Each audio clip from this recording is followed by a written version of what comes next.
Il y avait un jour un bachor, un étudiant à la yeshiva. C'était en hiver. Il est sorti sans manteau.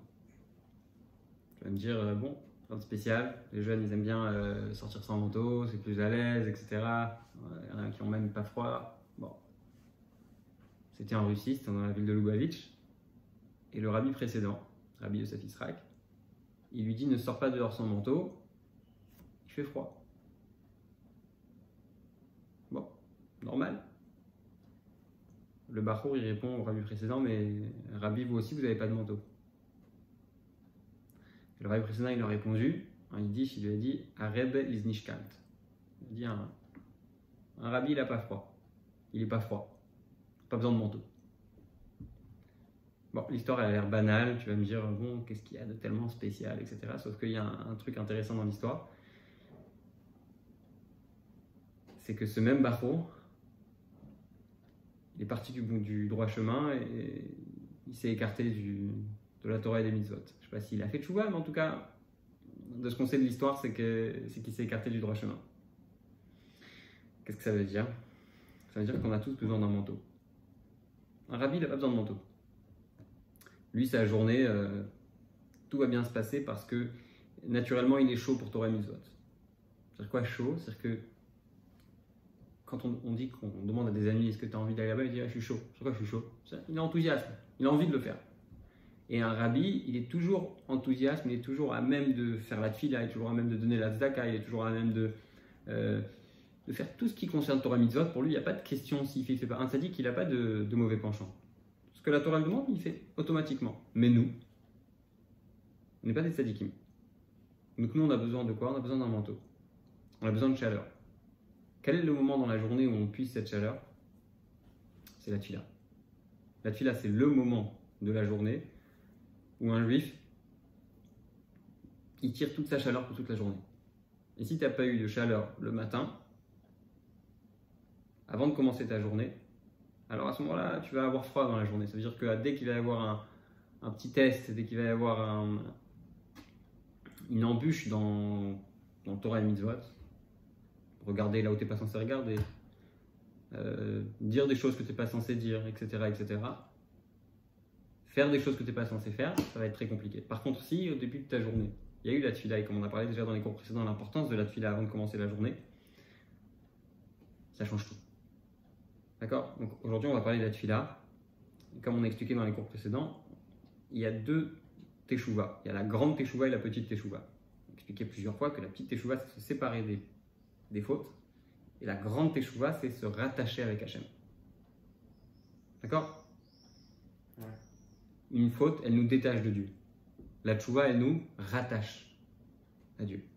Et dans la teshuvah, il y a ces deux étapes-là. Maintenant, toute la vie, et comme on va expliquer, même si tu es arrivé au plus haut du plus haut des niveaux, étant donné que la route elle est infinie, et que même un tzaddik qui est arrivé à des niveaux très très hauts, il doit avoir aussi toujours ces deux étapes, tchouva tata'a, tchouva ila, se détacher de ce qu'il y avait hier pour se rattacher à un niveau supérieur. Tu sais, le règne précédent il écrit que à l'époque les chassidim ils faisaient des farbrengen. Tu sais quoi farbrengen? C'est quand on se réunit, on dit un peu les chaïm, on chante des chansons, on dit des paroles de Torah, etc. Il dit à l'époque, quand les gens ils s'asseyaient,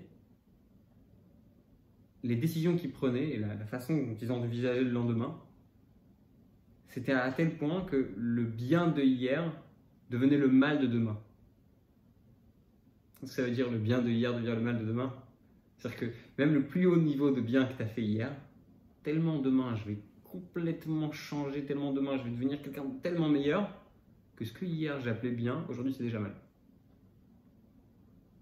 Des fois, on évolue tellement dans la vie que ce qu'il y a eu hier, comme par exemple les téléphones, ouais, le meilleur téléphone d'il y a 10 ans, aujourd'hui, c'est vraiment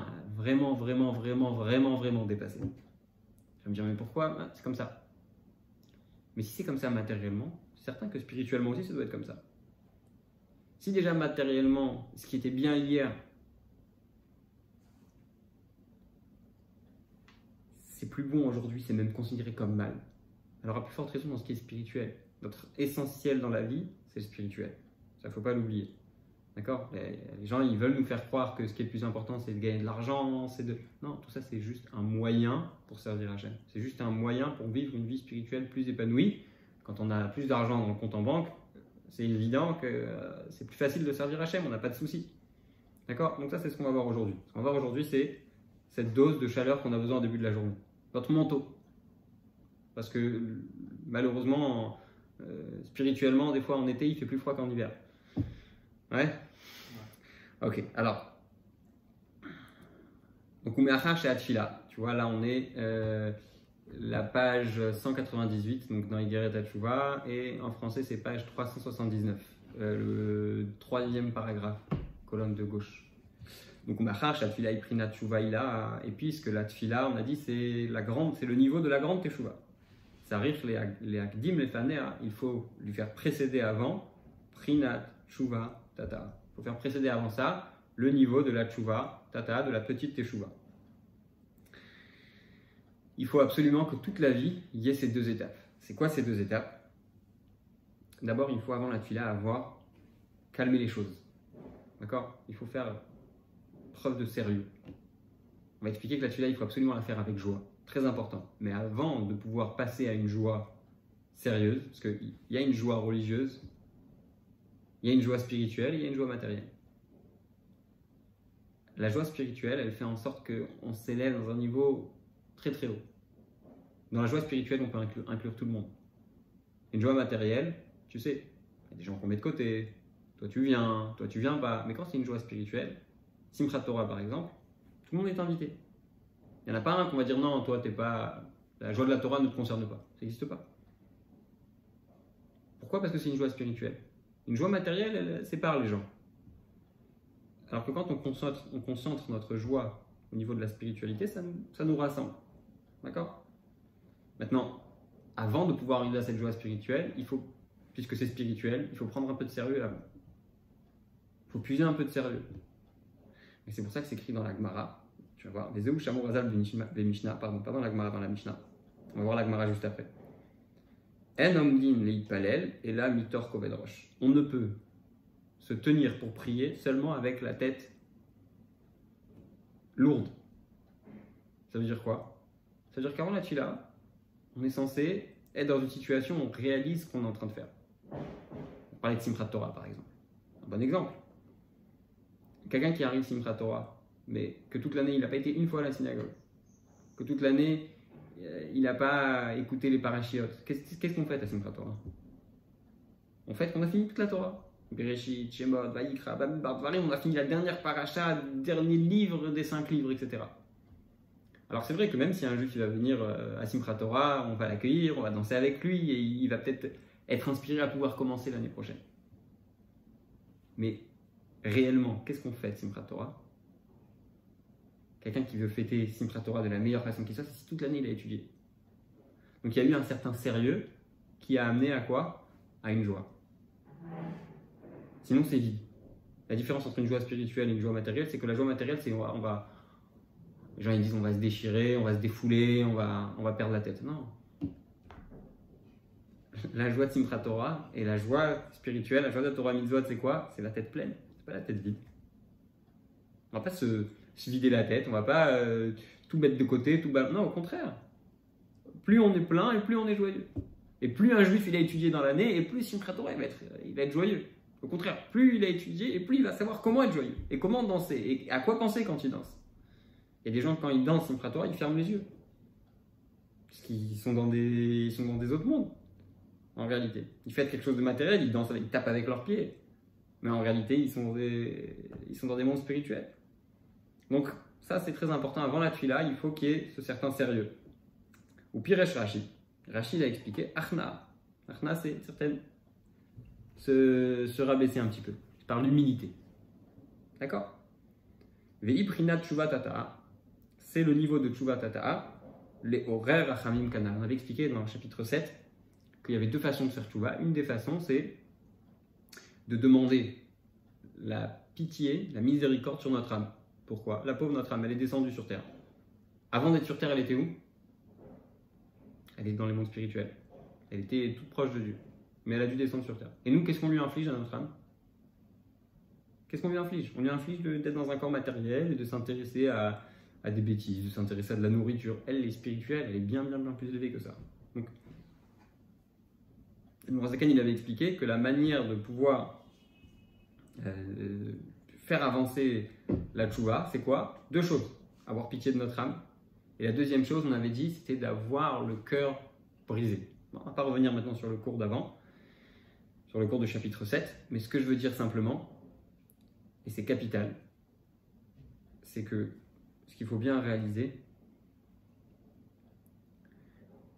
c'est que tant qu'il n'y a pas ça, tant qu'il n'y a pas cette miséricorde, on ne peut pas arriver à la tfila. Tant qu'il n'y a pas eu ce sérieux, on ne peut pas aborder la tfila. Pour faire une très belle tfila, il faut avoir un peu de sérieux avant. Ou que des fatam bigmara, comme la Gemara elle a déduit là-bas. Mikra dirtiv, le pasouk qui dit Vehi marat nafesh. Qu'est-ce qu'il dit ce pasouk? Elle était pleine d'amertume. J'aime bien l'amertume, c'est quoi? C'est la tristesse? Non, c'est pas la tristesse. C'est comme une sorte de tristesse, mais qui est productive. Parce que la tristesse, elle nous amène en arrière. C'est quoi la tristesse? C'est j'en ai marre. Non, l'amertume, c'est quelque chose qui nous fait avancer. L'amertume, c'est une prise de conscience. C'est un moment où on se dit j'ai compris.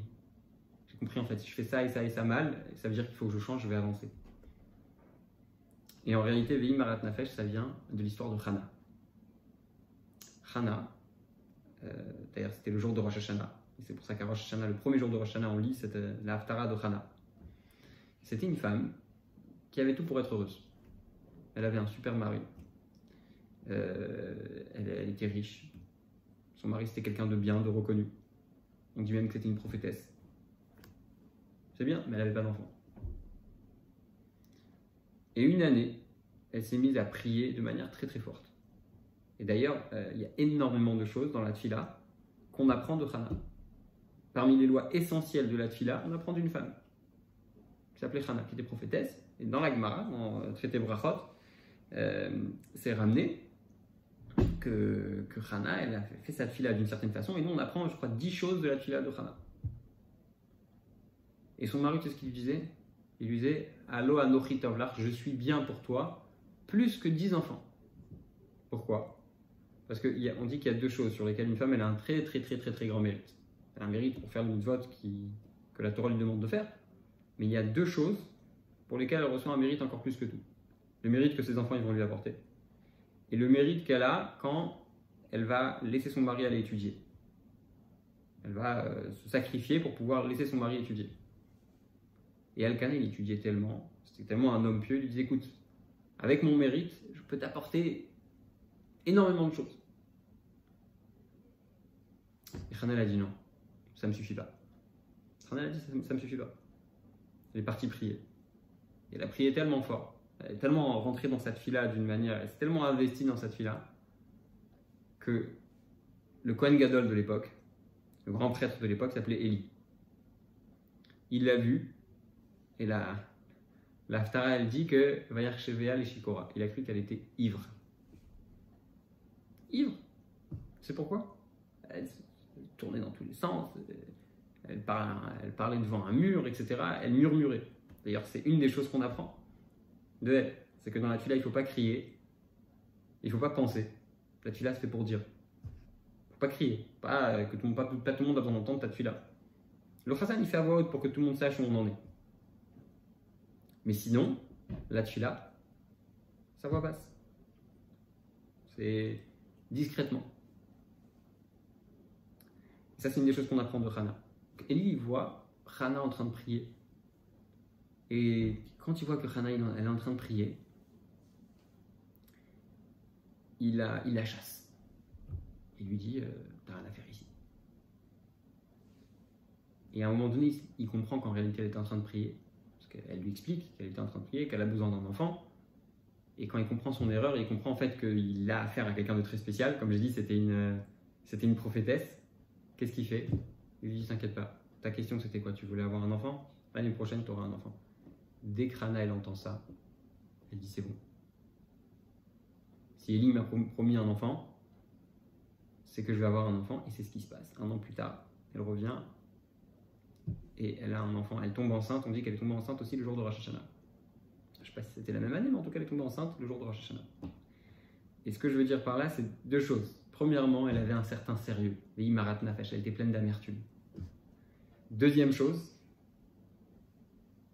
c'est que dès que Élie lui annonce, t'inquiète pas, tu vas avoir un enfant, qu'est-ce qu'elle dit? Tout de suite, elle est rassurée. Et ça, c'est très important. Il y avait une vidéo qui tournait dernièrement avec le rabbi qui dit à quelqu'un, Emouna et Bitachon, c'est pas du tout la même chose. Emouna, c'est croire en Dieu, c'est théorique. J'ai confiance, j'ai foi. J'ai la foi, j'ai confiance, je sais qu'il y a un Dieu qui existe, je crois en Dieu, etc. Bitachon, c'est pas la même chose. Bitachon, c'est je remets tout ce que j'ai, je le remets dans les mains de Dieu. Je dis à Dieu, voilà, maintenant, ça, c'est complètement à toi. Achen vivra et Hacham. Et dans la Braïta, on raconte, Tanu Rabbanan, nos sages ont enseigné, En omdim leipalel, et là mitor simcha. Et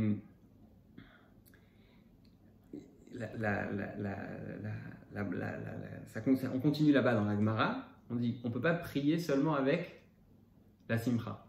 Ça veut dire que comment est-ce qu'on peut arriver à la simcha? Comment est-ce qu'on peut arriver à une tfila qui est sincère? Comment est-ce qu'on peut arriver à une tfila où vraiment on va prendre du plaisir à prier, on va être à 100% dedans, etc. C'est quoi? C'est quand on a préparé auparavant et qu'on a eu ce sérieux. Donc, si on peut résumer ce qu'on a dit aujourd'hui, on a besoin d'un manteau. On a besoin de cette chaleur. On dit que les gens simples, comme nous, c'est comme un feu, mais un feu de brindilles. Les tzadikim, c'est comme une braise. Tu sais c'est quoi la différence? Quand tu veux allumer un feu, tu veux allumer des brindilles, tout de suite ça s'allume. Ça fait des flammes et tout, c'est incroyable. Par contre, pour avoir des braises, c'est là que c'est vraiment chaud et tu peux cuire de la bonne viande, etc. Il faut absolument mettre du temps et il faut que ça brûle longtemps, etc. etc. C'est quoi la différence? C'est la différence entre les hommes simples et les tzadikim. Les tzadikim, c'est la braise. C'est tout le temps chaud. Ils entretiennent, bien sûr, mais c'est tout le temps chaud. Le feu, il est à l'intérieur, il est profond. C'est la braise, pour pouvoir voir le feu, qu'est-ce qu'il faut faire? Il faut souffler dessus. Et tu vois, là, c'est vraiment très très chaud. Nous, on est comme des bains. Tous les jours, il faut se remettre au travail. Tous les matins à Shacharit, il faut recommencer à travailler le barbecue. Tu sais souvent qu'il y a cette blague là, on entend toujours qu'ils ont... il y a un incendie, je ne sais pas où dans le monde, qui a commencé avec un mégot de cigarette. Et toi, tu es là avec ton barbecue pendant 2 heures à essayer d'allumer. C'est-à-dire que nous, on a besoin absolument tous les jours de rallumer ce petit feu avec des brindilles.